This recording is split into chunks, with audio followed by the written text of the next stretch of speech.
Okay, I've gone ahead a few steps and then kind of cleaned it up. But let's just review where we're at right now. I've gone ahead and kind of put things in little boxes and hope you'll do the same thing to clean up your geometry here. Obviously our bottom was our top and bottom wall generator with the idea of drawing this one back to make it look like it was opening. And then up here I've grouped our waveform generator, which is the math and range creation to create our NURBS curvy line here. And I've taken that line and these two lines in a list and created a surface out of it. That surface isn't highlighted right now. And then we feed that into our lunchbox, which is our thing that makes our grid system. And we have it so we can visualize our polygons if we want. I have this turned off right now because I was cleaning things up while I was working, but there's our visualization of our grid. And I've simplified everything down so it's only a 6x2 grid right now, just so it'll redraw faster. And then we went ahead and we created our struts, and that's indicated by this grouping of taking points. And I've got a little bit I've added in here, and I'll describe that in a second. We take our points and we extrude them out as lines. We intersected them with that other imaginary wall that we built, and I'll show that again. I'll turn that on. So that's that wall where it's intersecting. I'm going to turn that back off again. And the one thing I've done that kind of changed things is these panel points are coming out with a relatively large value because there's duplicates overlapping each other with each panel. Just the nature of the way Lunchbox is panelizing the system, it's creating points for every panel. So if I fed a Watchbox into this, you'd see that we get a list of 48. And what I've done is I've taken and pruned out the duplicates. So I've taken that list and I've flattened it, so it's now a list of a single entity. So if I plug this in and we run that again, we'll still get the list of 48, but now they don't have a hierarchy to them.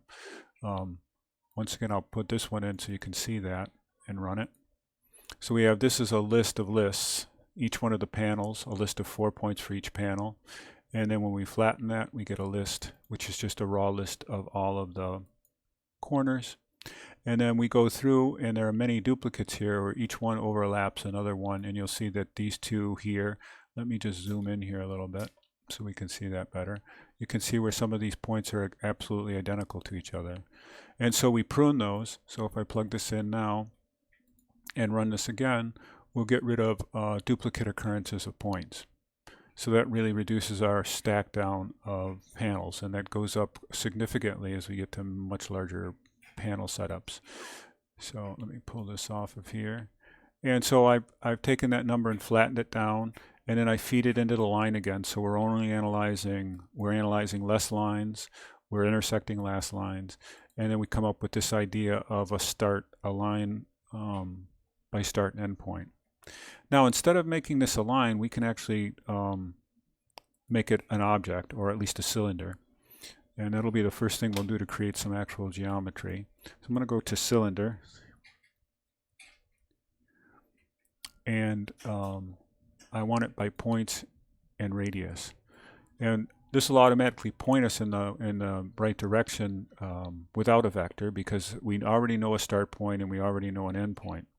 So I'm just going to move these over here and replace that line now with a cylinder. And I'll go ahead and I'll delete out that, and I'll run this, and we'll get these large cylinders, which are our struts. But we can easily control our radius here with a number.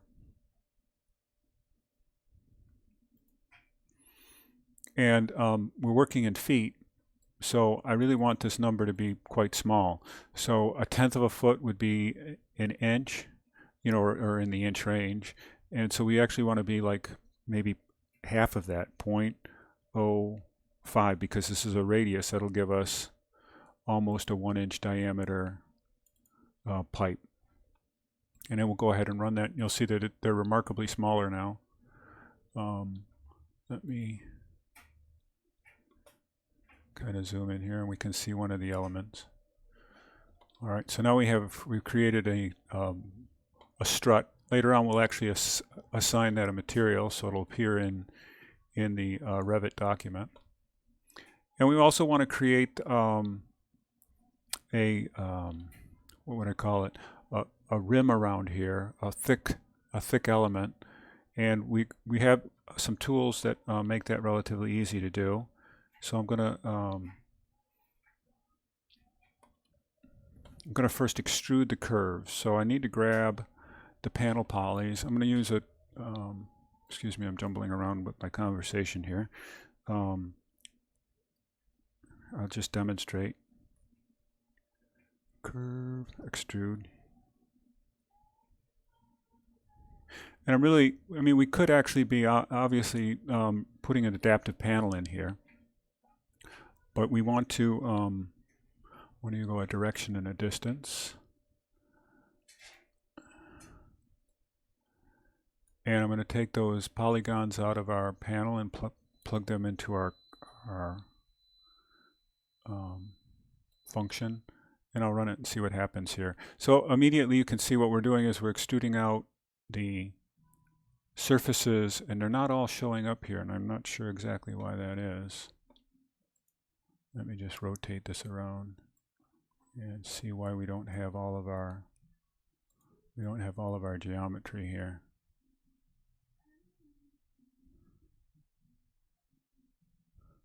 I think that's because of the way it's extruding them in the plane. So let's go ahead and advance this formula a little further ahead. So, and it's airing out too because we haven't given it these values. So let's give it a direction, and we'll create a vector. Let's think about what that vector should be. I have one back here already, a y vector. Let's use this direction. And let's run that. It should assume it to be a 1, I would think. All right, so now we're moving in the y direction back, thickening that up, and they're all appearing now because we've given it a direction. And then we're going to go ahead and give it how much we want it to extrude in that direction. So let's see what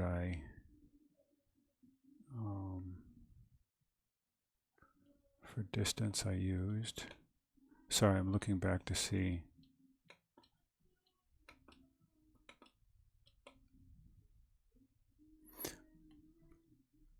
I used a really small distance again. So I'm going to copy this. And what I'm going to go ahead and do this and then explain kind of what's going on here. I'm going to put that distance in and run it. And if we were to zoom in on the up on the panel systems here, you'd see that I'm just zooming really close into one of them here. Whoops. Oh.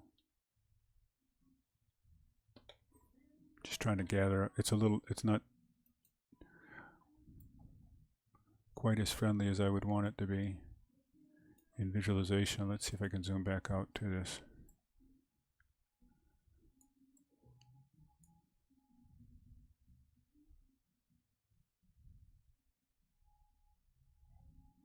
So if we move in really close here, the idea is that we can see that this geometry is moving backwards. So I don't want all of these elements collapsing in on each other. So I really want to move this out in the other direction. And the way I'm going to do that is just to change this to a negative number. So it'll move it basically a ½ inch in the other direction. And we'll go ahead and run that. And that's going to cause that to flip around. So you can see back there. Let me try to move this over. You can see now that this is sitting out in front of the cylinder. Okay, so that's just right at this point. That's just a line. Let me get this into a configuration that's more usable or visible.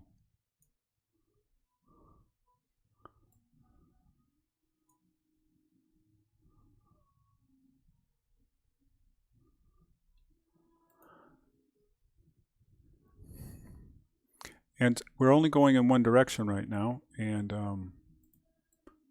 it's just a really terrible, I'm sorry about fuddling with this so much, but I really want you to be able to see this, what's a really relatively detailed piece of geometry we're messing around with.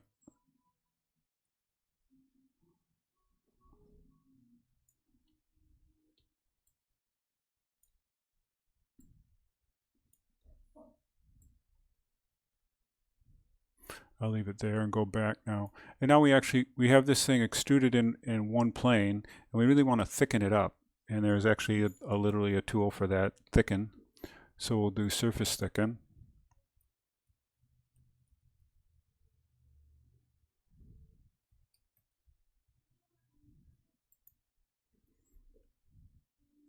And actually there's one that, this does it to one side and the other one does it to both sides. And we're going to do that because of the way this one thickens, it is less controllable. So I'm going to just grab this one. This is something you can mess around a little bit with on your own. So we're going to feed this surface into there, and we need to give it a thickness. In this case, we'll just give it the same thickness. We're going to make it square. And it needs a Boolean to tell it that we don't want it on both sides. We only want it on one side of the line. So I'm going to type in a Boolean. And that's defaulting to false, which is fine. And we're going to plug that in. And then we're going to go ahead and run that. And now we get that thickening up. So now we have a three-dimensional object there. Let's see if that's probably enough for this. Well, I guess the only other thing we could probably go ahead and do is actually start to get this imported in this geometry imported in this clip into our Revit document.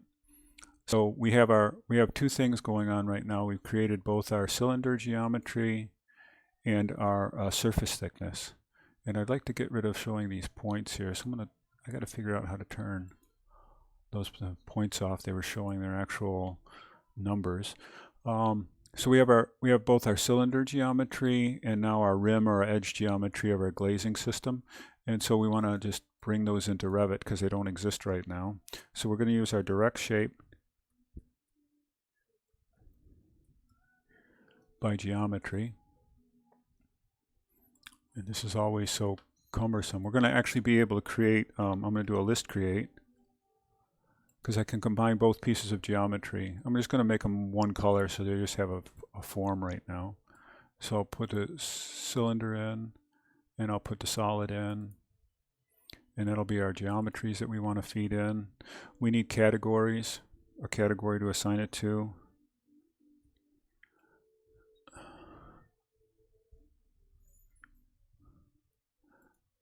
And we're just going to use a generic category. So I'll just do a drop down until we see like generic.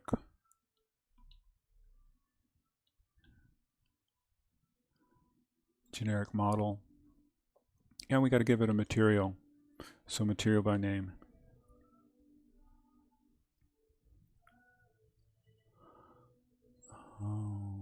By name.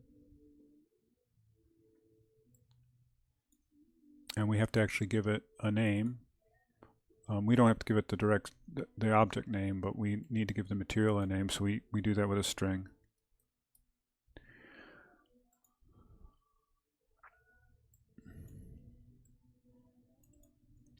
And I'm going to make up one that doesn't exist yet, gray. And actually, I'm going to save this.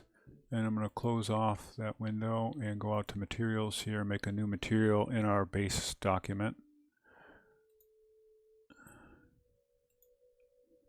And we'll call it gray. And I want kind of a, oops.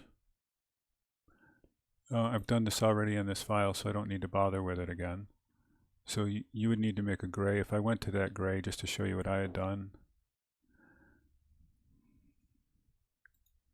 the appearance of it is just a lighter value over the regular gray that we use. And I found that to be workable. All right, so we'll go back to Dynamo now. And actually, we've satisfied all of the constraints that are going on here. So let's go ahead and run this and see what happens. And now we can go back out to Revit. and we have our geometry showing, but we also have some things we want to turn off. So I'll go out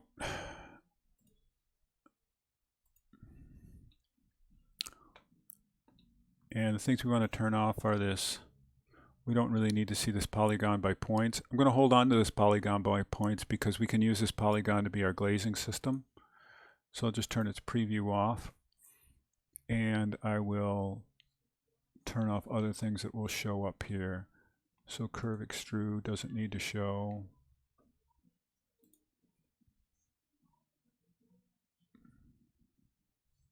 I don't think so, but that's interesting. I haven't thought about that. We've got something else that's showing up here. This NURBS by control point is still showing. And these two lines are still showing. I'm going to hide those.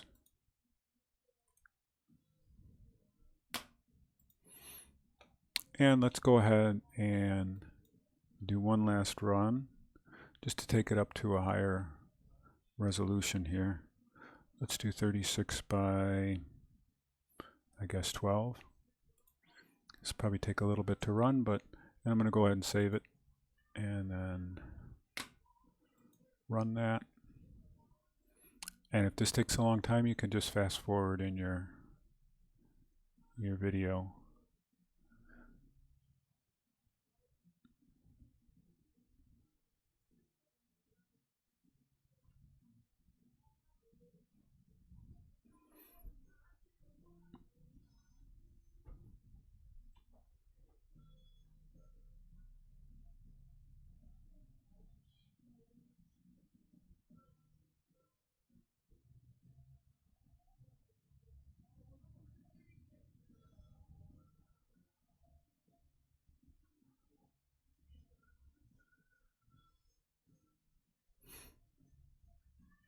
And obviously painfully long.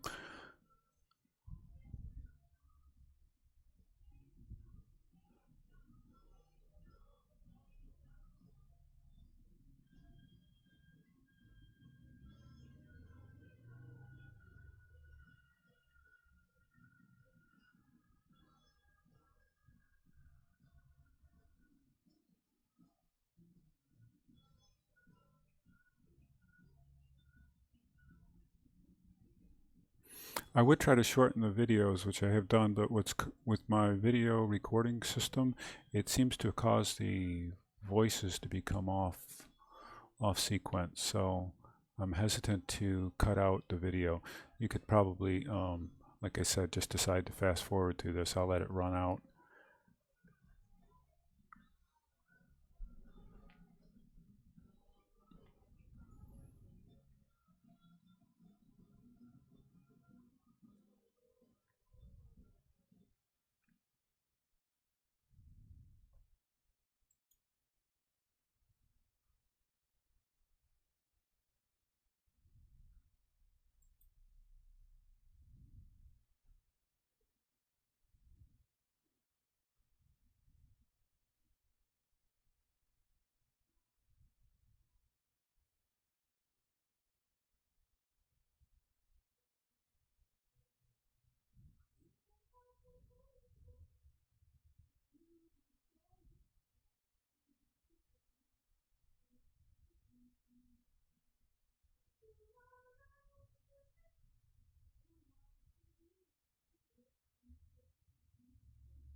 All right, let's see what we got. There we have our geometry.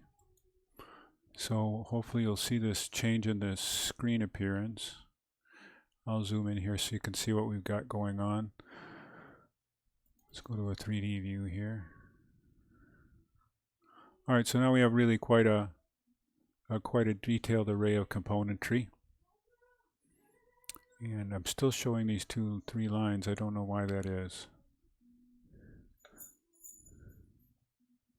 But our next clip will be to add some glass to it, and then we'll move along to creating some mirror geometry and getting it onto the site with some building around it.